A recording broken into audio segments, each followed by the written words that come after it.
بسم اللہ الرحمن الرحیم۔ السلام علیکم ورحمۃ اللہ وبرکاتہ۔ آج ہم ایک ایسے موضوع پر بات کریں گے جسے بہت سے لوگ معمولی سمجھتے ہیں، لیکن قرآن اور حدیث میں اسے انتہائی سنگین قرار دیا گیا ہے۔ کیا آپ جانتے ہیں کہ اسلام میں کسی کو کافر کہنا کتنا بڑا گناہ ہے؟ اللہ تعالیٰ قرآن مجید میں فرماتا ہے، اور تم ایک دوسرے کو برے ناموں سے نہ پکارو۔ ایمان لانے کے بعد کسی کو فاسق کہنا بہت بڑا گناہ ہے۔ حضرت ابو ہریرہ رضی اللہ عنہ نے بیان کیا ہے کہ رسول اللہ صلی اللہ علیہ وسلم نے فرمایا، جب کوئی شخص اپنے کسی بھائی کو کہتا ہے اے کافر، تو دونوں میں سے ایک کافر ہو گیا۔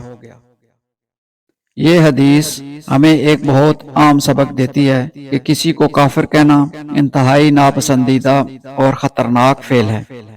اگر آپ کسی کو بلا وجہ کافر کہہ دیں تو اس کا گناہ آپ کے اوپر بھی آ سکتا ہے۔ ہمیں اپنے الفاظ اور عمل میں احتیاط برتنا چاہیے تاکہ ہم نادانستہ طور پر کسی کے ایمان پر انگلی نہ اٹھا سکیں۔ اللہ ہم سب کو حق بات کہنے اور سننے کی توفیق عطا فرمائے۔ آخر میں اللہ تعالیٰ سے دعا ہے کہ وہ ہمیں ہدایت دے اور سیدھے رستے پر چلائے۔ آمین یا رب العالمین۔